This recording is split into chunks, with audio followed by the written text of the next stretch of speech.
Thank you for joining today's webinar, Keeping the Lights On, Electric Grid Reliability and a Changing Climate, hosted by the San Francisco Public Utilities Commission. My name is Peter Galata, and I'm the Communications Manager for Clean Energy Programs here at the SFPUC. A few housekeeping items before we get started. So today's meeting is being recorded. To activate live transcription, please select the CC or closed captioning button at the bottom of your screen and click Live Transcript. To participate in Q&A, please select the Q&A button at the bottom of your screen and type in your question. Today's webinar is being hosted by the San Francisco Public Utilities Commission, or SFPUC. We are a department of the City and County of San Francisco that has provided clean, safe, and reliable public power for more than 100 years. Today, the SFPUC continues to serve as the city's local clean electricity provider. Hetch Power is San Francisco's public power utility and energizes some of San Francisco's most important municipal assets, including streetlights, our airport, general hospital, public libraries, and Muni. The SFPUC also manages Clean Power SF, San Francisco's community choice energy program, which provides renewable power for more than 380,000 residential and commercial customers across the city. Through Hetch Power and Clean Power SF, the SFPUC provides more than 70% of the electricity consumed in San Francisco today. Today's webinar will be broken up into 3 distinct parts focused on different aspects of electricity reliability. We'll start off with an Electric Grid 101, explaining how it works and who operates it. We'll then dive into an overview of San Francisco's electricity supplies and how we are resourcing the grid with clean energy. Finally, we'll close out with an eye towards the clean energy transition and grid reliability.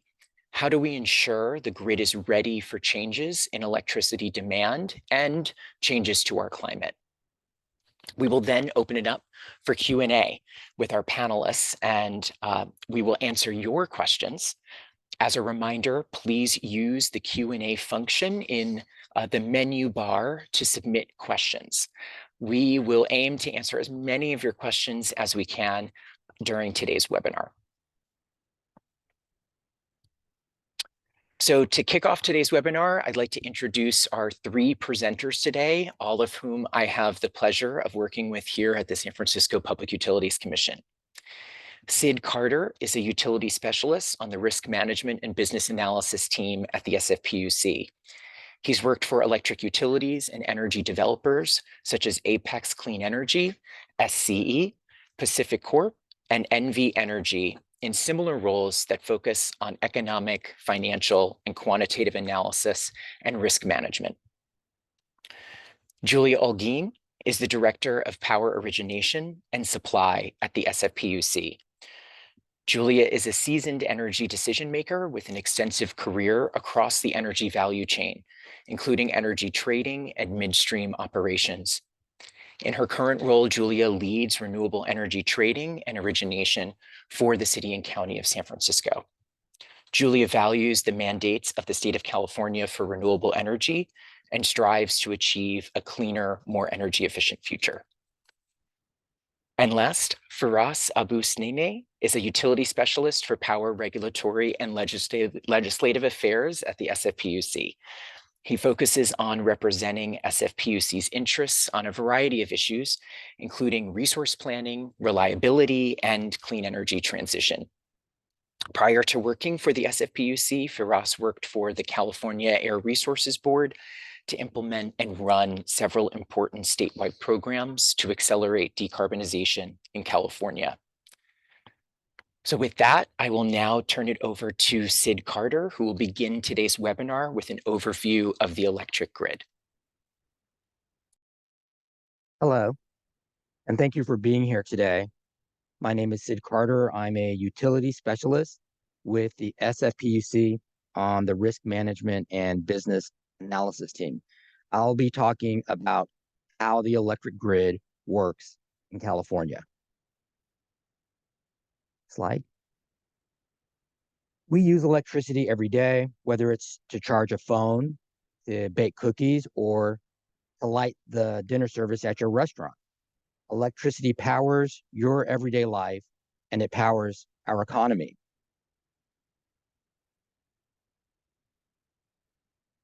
But how does that electricity get to you in the first place? Every day, 24/7, 365, man. How do you know you can rely on it to work when you need it? That it will turn on every time you hit the switch. When the electricity stops flowing, we realize how essential it is to our lives.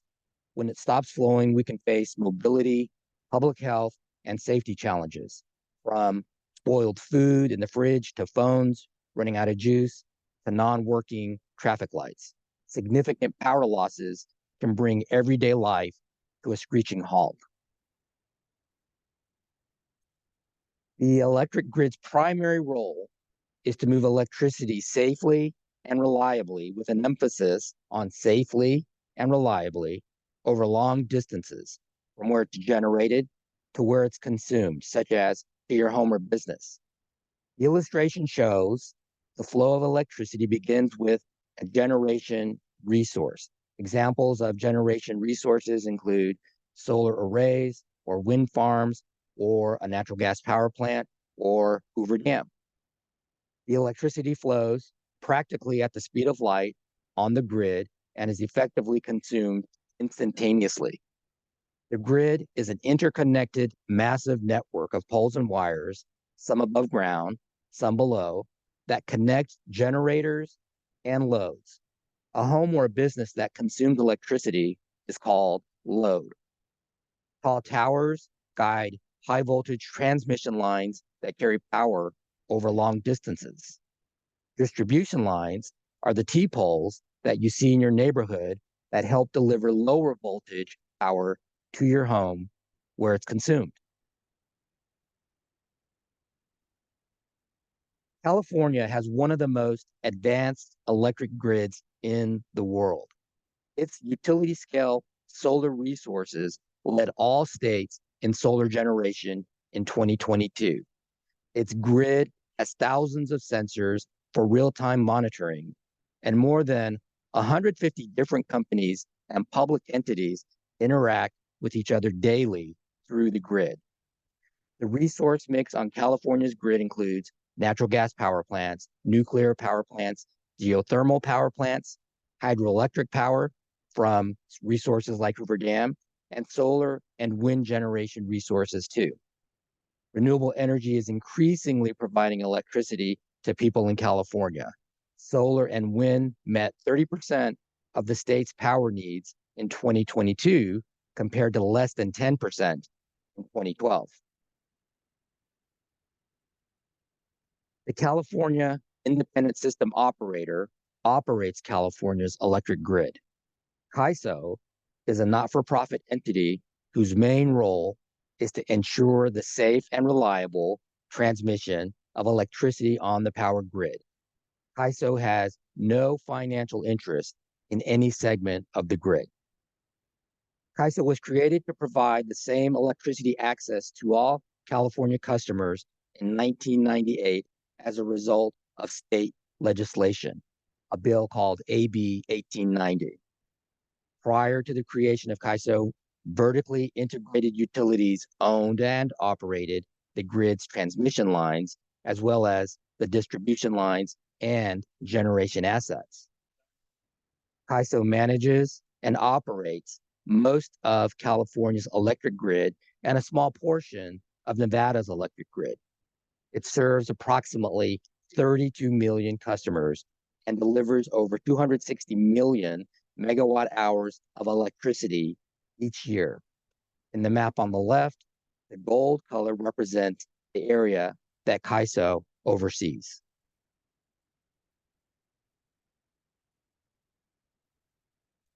CAISO is based near Sacramento, California. It functions like an air traffic controller. It does not own the grid, but it manages the power grid just as air traffic controllers manage flight traffic at airports. It not only ensures the safe and reliable transportation of electricity on the power grid, but it ensures there's always enough electricity to meet the demand from its 32 million customers.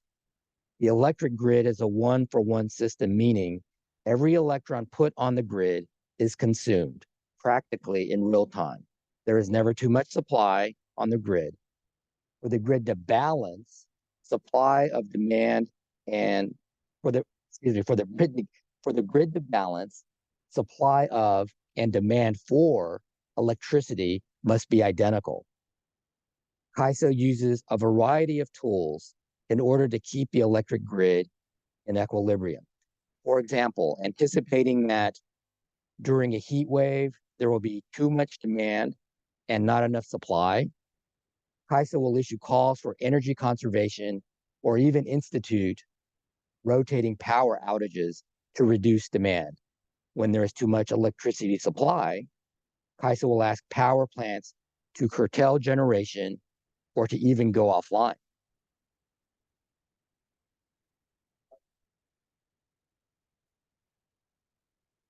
This chart represents a typical day in California in terms of energy supply. You can see the 24 hours of a day along the bottom axis. The left-hand side measures the average generation for the resource categories like solar or wind in megawatts. On this particular day, the peak load was about 36,000 megawatts or 36 gigawatts in hour ending 18 or 6 p.m. The colors in the bar indicate how much of each resource type is productive in any given hour. For example, the yellow portion of each bar represents solar generation. And you can see those yellow portions are largest during the middle of the day when the sun is shining, and then taper off and disappear at night. The red parts of a bar represent electricity from batteries. You'll notice energy from batteries appear later during the day, around hour ending 19 and 20, when solar generation is waning. Stored energy from batteries is used when there's little solar and strong demand. California has a remarkably diverse energy supply portfolio that changes throughout the day. This graph illustrates statewide hourly demand for energy in California. Once again, we see the 24 hours of a day along the bottom axis, and the left-hand side is the demand for energy represented in megawatts. You'll notice demand increases throughout the day and into early evening, particularly between 4 and 9 p.m. This is a transition period when people are leaving work or school and heading home, and when they use electricity for evening activities.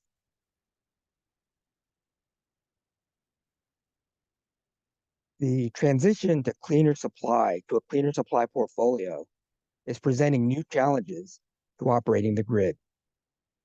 Extreme weather, like prolonged heat waves caused by climate change, is a big challenge. During a heat wave event, Californians across the state turn on electric appliances like air conditioners or fans to keep cool. This causes the demand for energy to surge.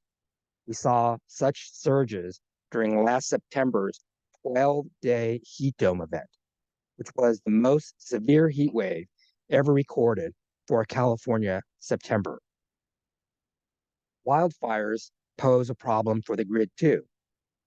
Just the threat of wildfires can result in public safety power shutoffs, where utilities like PG&E preemptively turn off certain transmission and distribution lines, leading to loss of power for consumers. And actual wildfires is smoke that can partially block the sun, decreasing solar supply across the state. California's goal for 100% renewable energy by 2045 means more renewables like solar and wind are being added to the supply mix for the state. However, what happens when the sun isn't shining and the wind isn't blowing? We'll talk a bit more about this in a moment. So, how does management of the electric grid impact your everyday lives? When the grid is under extreme stress, CAISO may take extraordinary steps. A flex alert is a call to consumers to voluntarily conserve electricity. Usually, CAISO calls for energy conservation when the electric grid is very stressed, typically in early evening in summer.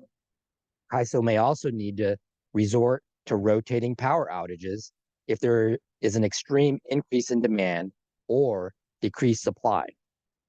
Another impact is PG&E's public safety power shutoff events that we mentioned earlier. Dry, windy conditions may prompt PG&E to preemptively turn off power in susceptible areas to prevent their wires from sparking a fire. A PSPS event could turn off transmission lines outside the city that are needed to get electricity to parts of San Francisco. Today, most of San Franciscans are on a time of use electric plan. This means that it costs more to use electricity between 4 to 9 p.m. during the surge to peak demand. This is also when there's less renewable energy on the grid. Time of use plans incentivize customers to decrease demand when there's less clean energy like solar power. Time of use plans generally save customers money, so it's good for the planet and your wallet.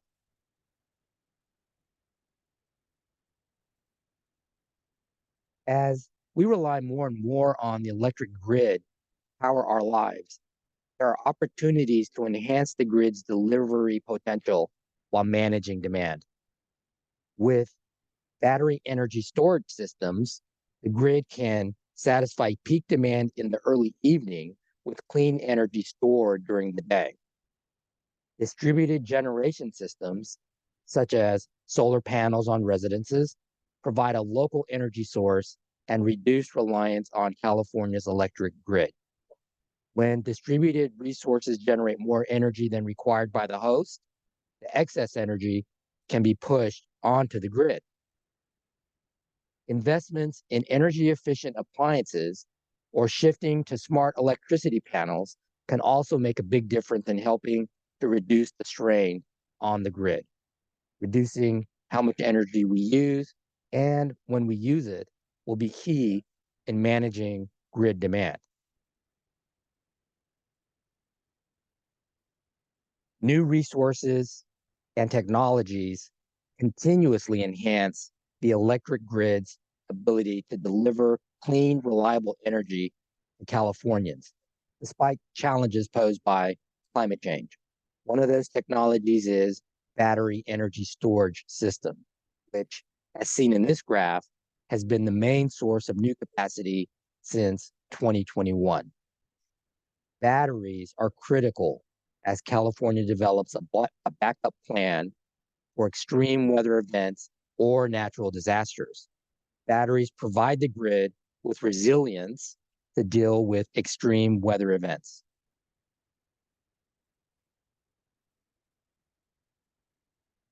Looking ahead, standalone battery storage and hybrid, which means solar plus batteries, projects will continue to be the main source of new capacity in CAISO.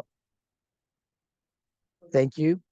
And now I'd like to introduce my colleague, Julia, who will be speaking more about electricity supplies. Thank you, Sid, and good morning. My name is Julia Ogeen. I am the Director of Origination and Power Supply for the San Francisco PUC. Today, I will discuss electricity supply. How does San Francisco's electricity supply benefit the grid? San Francisco is both an electricity generator and a buyer. Our principal generation asset is the Hetch Hetchy hydroelectric power system, which produces greenhouse gas-free electricity to supply Hetch Hetchy Power, our local publicly owned power utility. That electricity is supplemented in the city by rooftop solar that is both owned and purchased by Hetch Hetchy Power. Clean Power SF is San Francisco's community choice aggregation program.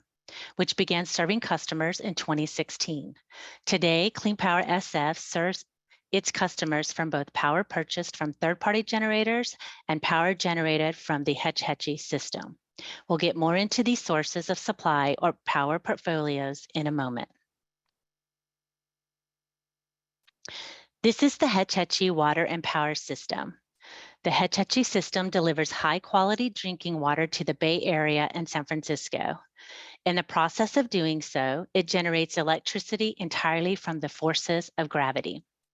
The Hetch Hetchy water and power system consists of 3 reservoirs: Hetch Hetchy, Lake Eleanor, and Cherry Lake. Water released from these reservoirs flow through the Home Powerhouse and Kirkwood Powerhouse, and then the Moccasin Powerhouse, where the water spins turbines to produce clean energy. When the water reaches the San Joaquin pipeline, it is distributed to customers in San Francisco and wholesale through 26 water agencies in Alameda, Santa Clara, and Santa Mateo counties. The Hetch Hetchy water and power system currently serves 2.7 million water customers. The Hetch Hetchy total hydroelectric generation is 388.5 megawatts and is 100% green power gas-free. Home Powerhouse provides 165 megawatts. Kirkwood Powerhouse provides 116 megawatts. Moccasin Powerhouse provides 100 megawatts. The power produced by Hetch Hetchy system travels down 160 miles of transmission lines from the Sierra Nevada to the Bay Area, where it supplies our Hetch Hetchy Power and Clean Power SF customers.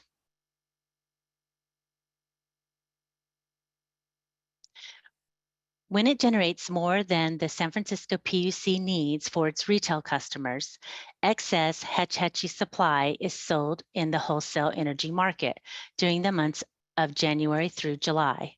The amount of energy Hetch Hetchy may have to sell as excess depends on whether it is a dry or wet winter.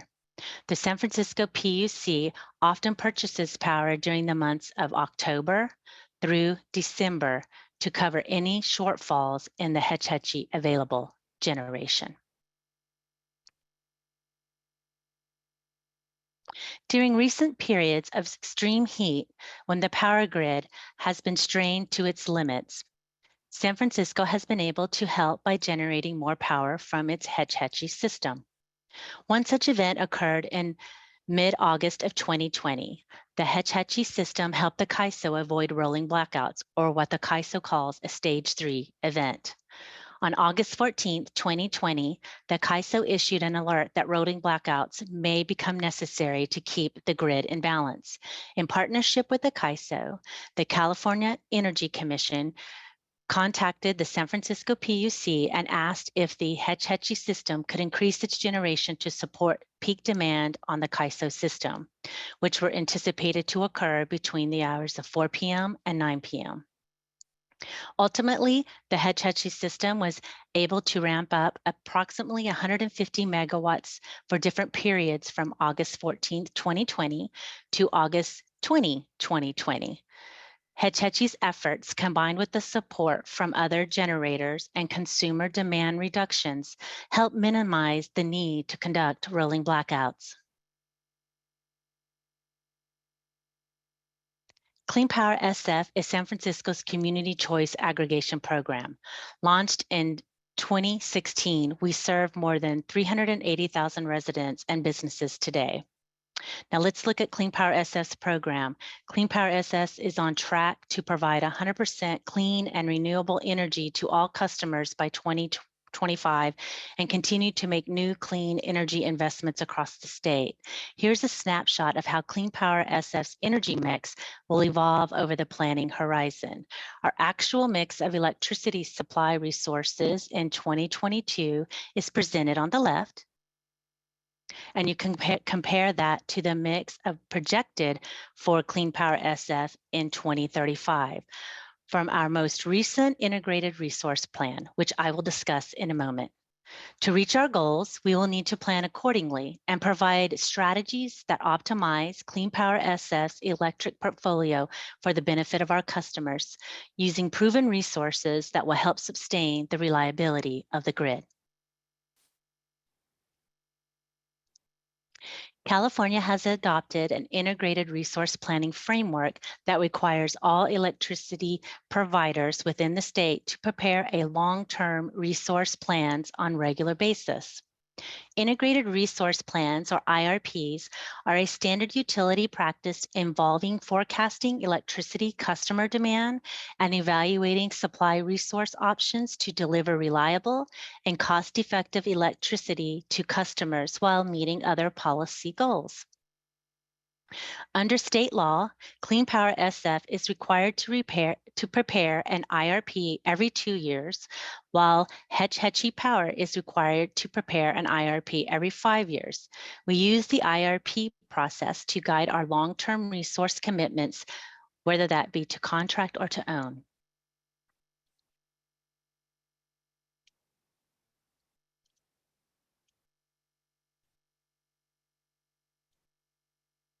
Clean Power SF's most recent IRP was adopted by our San Francisco Commission in 2022 and is designed to meet and maintain the city's goal of delivering 100% clean and renewable energies to all of our customers by 2025.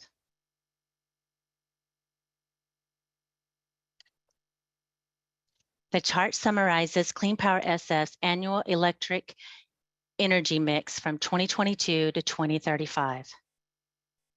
You can see that we anticipate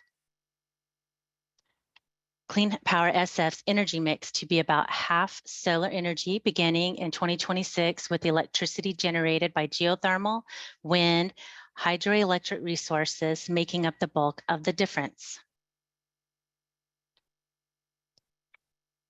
Clean Power SF's 2022 IRP identifies more than 900 megawatts of new clean energy capacity to be developed in 2035, and about 260 megawatts of solar, about 470 megawatts of battery storage, and 100 megawatts of wind, and about 80 megawatts of geothermal. These resource additions help Clean Power SF generate more clean energy to serve our customers, even when the sun isn't shining and the wind isn't blowing. My team, Power Origination and Power Supply Group, uses the IRP to guide our efforts to procure new, clean, and renewable energy supplies by issuing long-term solicitations. We also use solicitations for short-term purchases to fill in the gaps in our power supply portfolio, or to use as bridges until long-term supplies are constructed and available to serve our customers. I am pleased to announce that we have recently signed a long-term agreement for a standalone battery that will be built in the Bay Area to support regional grid reliability and renewable energy balancing. We look forward to that project coming online in 2025. That concludes the electricity supply segment of our presentation. Thank you for your time, and now I'll pass to Faraz. Thank you, Julia. Good morning, everyone. My name is Faraz Abusnene, and I work on the Regulatory and Legislative Affairs team. So in my section, I'll be talking about how we can maintain reliability while transitioning to 100% clean energy, a very important and interesting challenge. Next slide, please. To achieve reliability, we must ensure that enough electricity supply is available to meet demand for every hour of the day, 365 days a year. To build 100% clean energy that doesn't rely on dirty fossil fuels, we need to rely exclusively on renewable energy. While renewable electricity presents many opportunities and an important tool in the fight against climate change, sources like the sun and the wind are not able to deliver on demand, in contrast to fossil fuel plants that can deliver electricity across the day. Thus, moving to 100% clean electricity, it is important to ensure sufficient generation and storage capacity are available to continue to provide electricity to the customers reliably. As you can see from the figure, renewable source generation profiles differ significantly depending on the time of the day and the technology. So geothermal here can deliver consistently through the day, Solar generation depends on the level of sunshine, and wind depends on wind speed.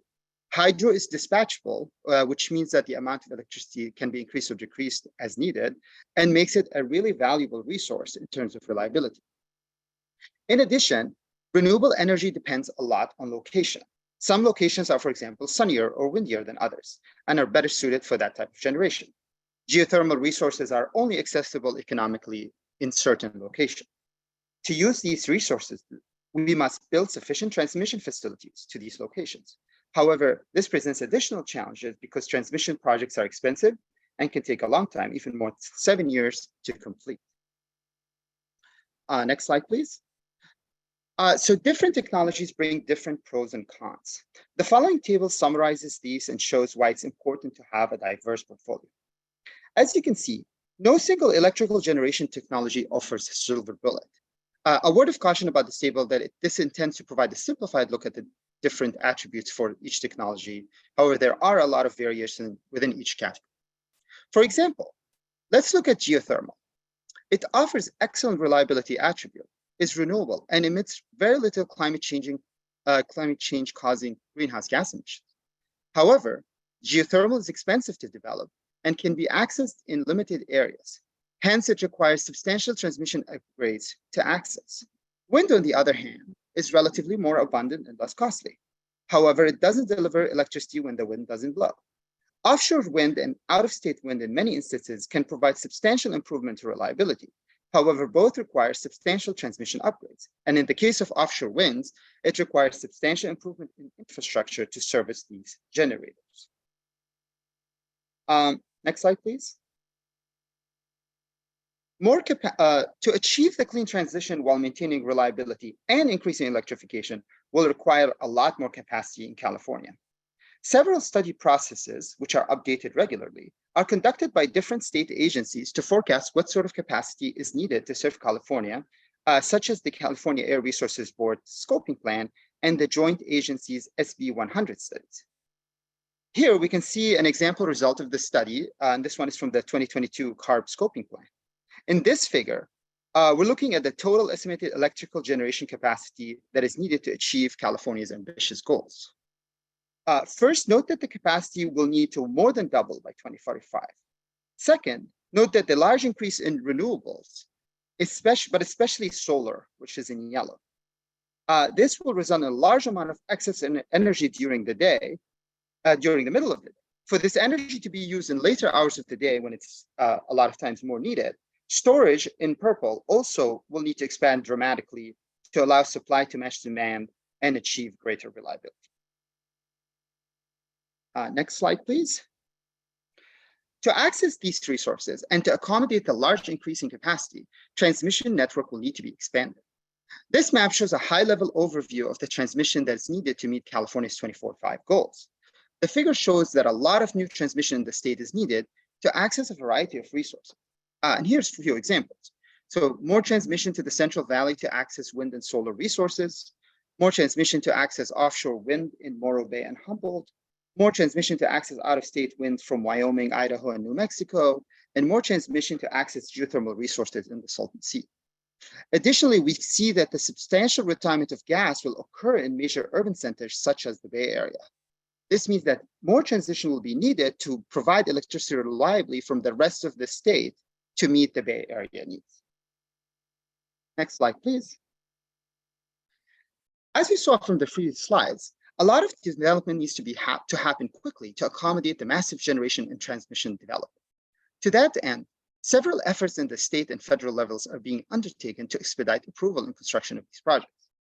In addition, the federal government provides states and local governments, such as the city and county of San Francisco, with increased financial incentives to develop such projects. The Federal Inflation Reduction Act and bipartisan infrastructure law, especially, are exciting opportunities to increase investments in clean energy development.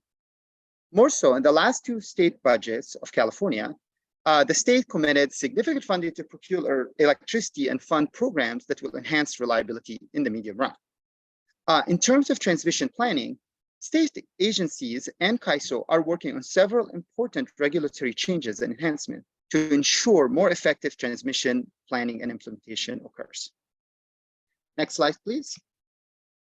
For most of this presentation, we have focused on the supply side of the equation, but reducing demand can play a critical role to increase reliability in an economically effective way. Most of you probably remember last year when you received text alerts from the state requesting you to reduce your non-essential use of electricity. These flex demand alerts are an example of demand response and can make the difference between rolling blackouts and not. As you can see this figure from August 17th, 2020, Flex Alert reduced actual demand from forecast by about 5,000 megawatts, which is very substantial. These demand solutions will be a growing part of the portfolio of tools to enhance reliability while we transition to 100% clean energy. Currently, there are several important regulatory developments that will potentially improve the way demand can assist with reliability. One way is to enhance demand flexibility by providing customers with better price signals to incentivize them to use less electricity when demand is really high. Another is to enhance energy efficiency by replacing old appliances with more efficient ones or better weatherization. Another is to expand the opportunity for demand response and to potentially automate demand to respond to times when the grid is strained. Thank you for listening to me. And now I'm going to hand it off to Jackie Randazzo, who will close it out and will help lead the Q&A.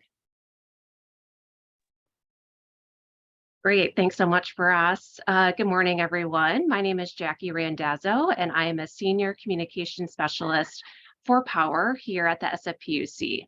So to summarize, what did we learn today? So without a doubt, the state's electric grid is complex, yet crucial for all Californians. CAISO is the nonprofit grid operator for most of California and ensures there is balance between supply and demand 24/7, 365 days a year. As we learned, extreme weather conditions and changes to supply availability can create challenges for CAISO and the grid. Here at the SFPUC, we are focused on continuing to make contributions to reliability through our operations, procurement, and programs as we take steps to transform our electric grid to 100% clean and renewable energy. And finally, a diverse energy supply and more transmission are just few of the ways to build a more reliable and resilient electric grid. Okay, so that has closed out the presentation portion of the webinar today. Now we're going to open it up for Q&A based on the questions that you all have contributed using the Q&A function. We recognize there have been a lot of questions, so thank you. We'll do our best to answer as many of them as we can. So I'm going to invite the panelists to come back on camera so we can have our discussion. Great. Thank you all so much. So let's get started. So our first question that we received, I'll probably ask Julia to kick things off for this one. The question is, how can the grid deal with the addition of hundreds of thousands of electric cars and the all new electric appliances mandated over the next 5 to 10 years? So Julia, can you kind of speak to that? It really is asking about kind of our shift for electrification. So how can the grid handle that over the next 5 to 10 years? That's a really great question. Thank you, Jackie. It's going to require additional clean energy supplies and investment in our grid power delivery system, and investments are well underway. I really don't want to minimize this challenge. As we mentioned during our presentation, California will need to add a lot more clean energy supplies to our grid. Resource planning efforts, like our integrated resource planning, will be critical in ensuring that our infrastructure investment stays ahead of demand. Great, thank you. Kind of related to that, Julia, I'll probably stick with you and then welcome any support from the panelists or Mike and Cheryl, who I know are listening. The question is kind of in regards to planning for the future. How does Clean Power SF model the demand for electricity as we decarbonize San Francisco? And in particular, dealing with these seasonal peak demand events like extreme weather, such as extreme heat. So can you kind of speak to that a little bit, Julia? Yes, I sure can. We have a demand forecasting team that prepares both short and long-term electricity forecasts that we use for planning and purchasing electricity. These teams incorporate extreme weather events in the regular forecasting process, which we continue to refine as new information becomes available and through the marketplace. Great, thank you. This next question I'll ask the whole panelists to respond if they would like. Someone is asking, how do wildfires impact the grid and cost to households?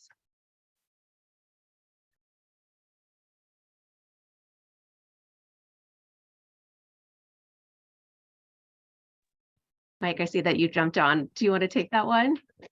Yeah, hey, Jackie. Good morning, Hi. everyone. My name's Mike Himes. I'm the Deputy Manager in Power, responsible for Clean Power SF.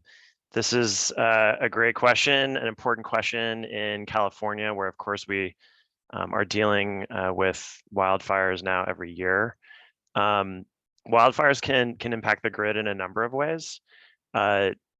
Perhaps most importantly, they can destroy electric transmission and distribution infrastructure. It really depends on where the fire is as to what the impact may be, but it can cut off transmission supplies of generation that the grid uses that may be produced outside of residential or urban areas. It can also force utilities to power down portions of the grid, and that the term that we've started using here in California for that are public power safety shutoffs. The damage done to the electric grid or even to power plants that could also be damaged from fires, and that has happened here in California recently, can increase utility costs as more investment or replacement investment is required. And of course, that can put pressure on household bills.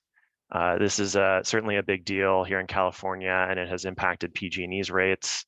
And the state is working hard to harden our system. But this is going to be a challenge going forward for California. Great, thank you. Just moving right along, I know we have a lot to get to.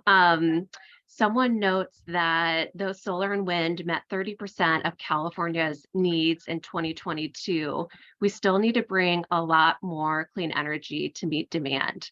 How can we bring on more clean electricity to the grid? Maybe I'll put that to Julia or Mike. Yeah.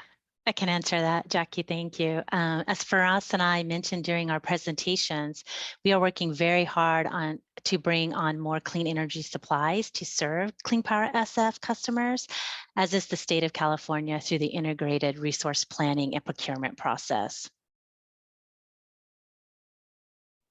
Great. Mike, anything to add on that?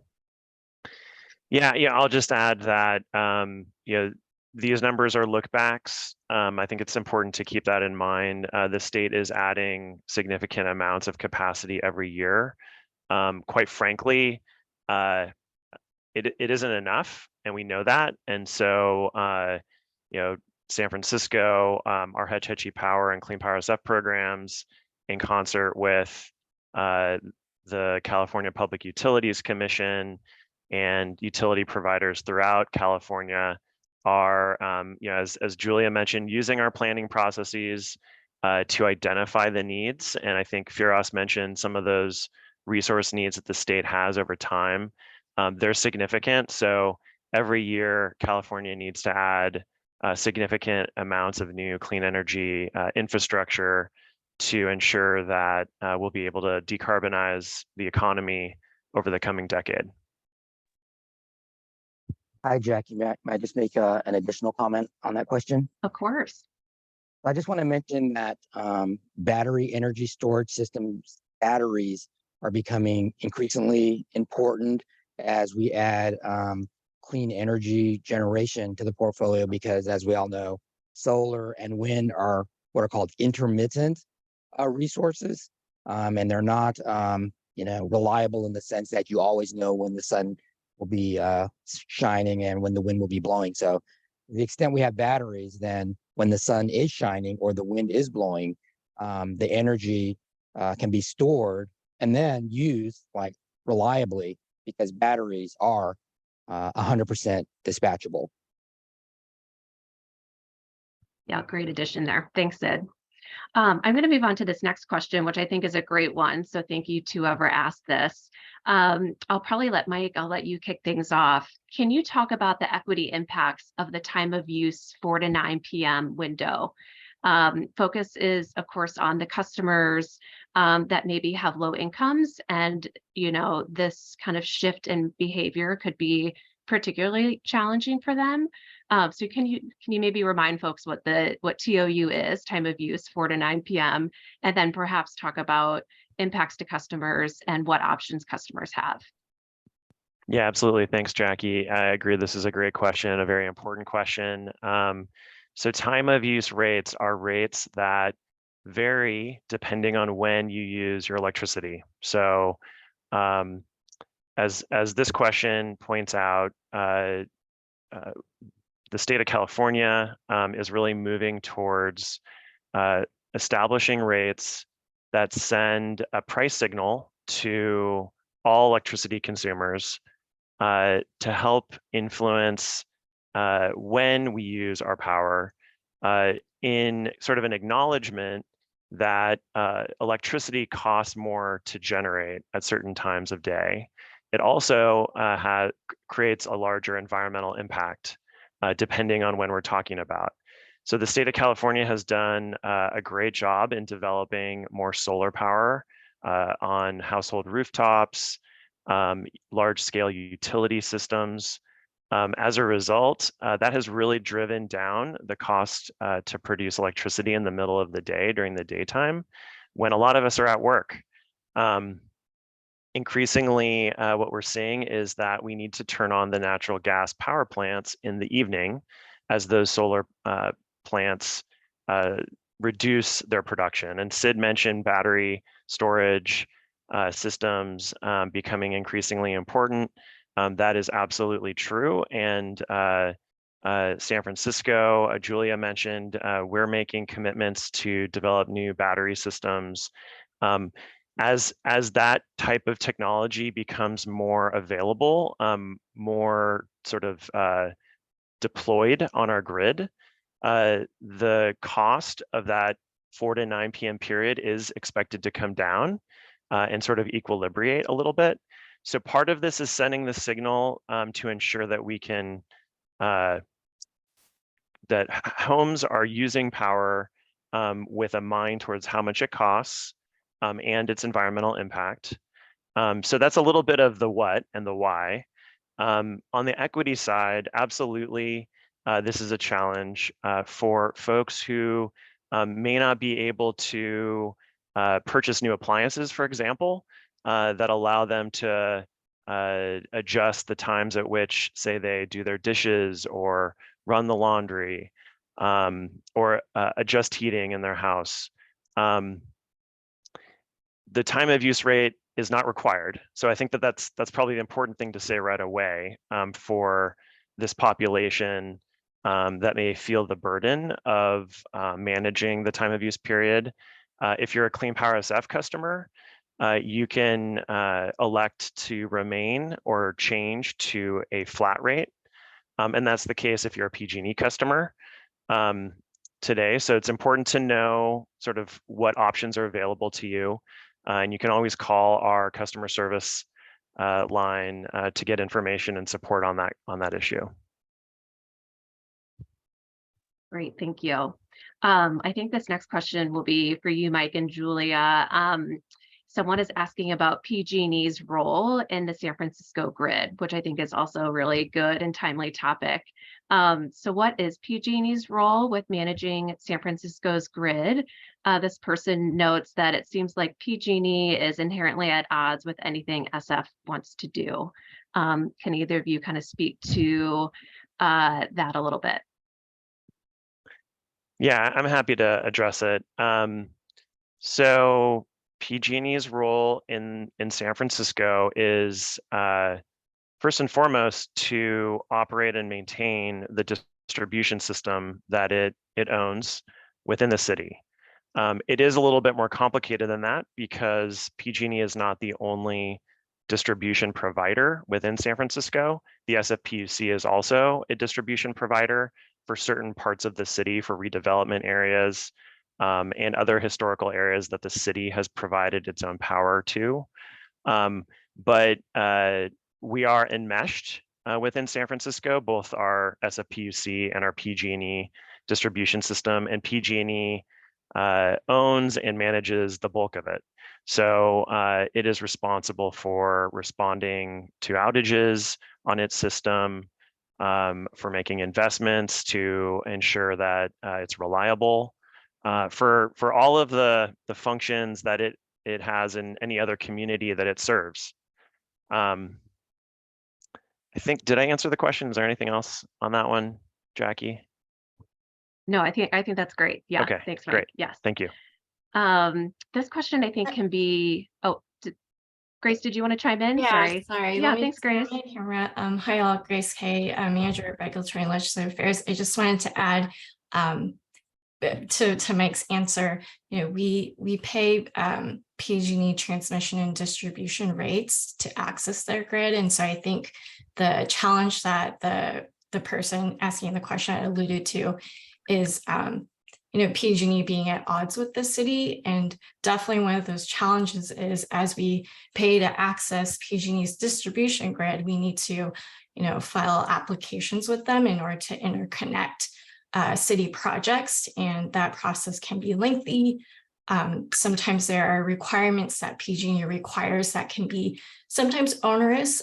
We are in San Francisco as a built urban environment, so there's not always space for some of the equipment requirements that PG&E requires. And so that is definitely a challenge that we are undergoing, and something that we're continue trying to address.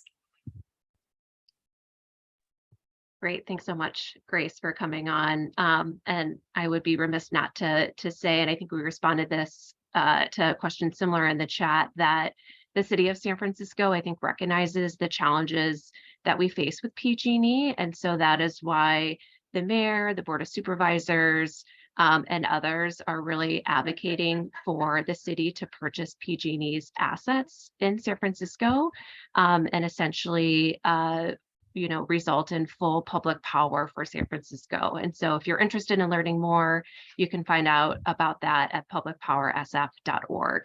There should be a link to that in the chat as well. This question I think can be for all the panelists.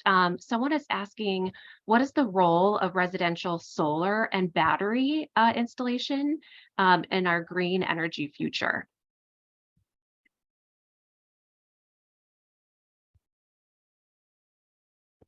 I know, Sid, you were kind of speaking to this a little bit in your section. Can you maybe talk about how important this is? Sure, Yeah, I can kick it off. So installing solar panels and batteries on a home or a residence, is a good thing. It alleviates the need for that energy to be produced somewhere else, right? So to the extent you're producing it at your house, and to the extent you're producing it and then saving it, right? So you're not home all day. Your solar panels are generating energy. It's going into the battery. So when you get home, when the family gets home between 4 and 9, the battery kicks in. We looked at how the demand goes up, and the peak demand is typically between 4 and 9, right? So if that energy is being produced, at your residence, then that relieves the stress that would be put on the grid otherwise. So that's a good thing. There are incentives out there, whether they're state incentives like the SGIP program for people who want to put batteries on their residence to incentivize people to do this. I personally am not aware of any downsides to doing this, right? Assuming that logistically this can be done at your residence. So yeah, I would encourage people who can do this logistically, after some input, probably from either SFPUC engineers or PG&E engineers, to to step up and do it. Yeah, thanks, Sid. I definitely agree with that. And I think to speak to sort of like the green energy future, residential solar and batteries, whatever sort of technology that may be in the future. I mean, today we of course have lithium ion, but that's going to be evolving, I think, very quickly over the coming decade, is going to be a critical part of the green energy future. I mean, I think we're going to need everything we can get to achieve our sort of low carbon economy. And that involves rooftop solar. That also involves, utility scale solutions. We really need everything in the mix in order to accomplish our goals. And just to speak again to batteries, I think in the near term, we're going to see more and more batteries become sort of part of the package that folks who are able to install solar on their homes or businesses include. And part of that is to make sure that we're saving some of that solar energy for the evening and addressing the increasing cost when the sun goes down that I was alluding to before. Okay, great. We have time for one more question before we close, and this is to all panelists as well. What is kind of the one thing that you would want to leave attendees here with? If they have to remember one thing from this webinar, what would it be for you all? What's the take-home message here? Is it okay if I begin? Yeah, that's a great question. That's a great question. To me, the takeaway would be that there is a definite challenge out there, and SFPUC is diligently working to address the challenge. It's expending a lot of energy in terms of time from people, as well as capital, a lot of thinking, a lot of working to address this very serious challenge. I'll just add my 2 cents. We need a lot more of everything and it's a difficult and interesting problem to solve. Yeah, great. Well, thank you all so much. I think let's pull up the last slide just to wrap up. I know we have about a minute left and want to be respectful of everyone's time. So just a few announcements. First, I just want to thank our speakers today, Sid, Julia, and Firas for their time. Also, thank you to Grace and Mike and others for chiming in on responses. Also want to thank you, everyone, for attending today's webinar. We really appreciate your time and your interest as well. And to that note, we do want to hear from you. Did you find this valuable?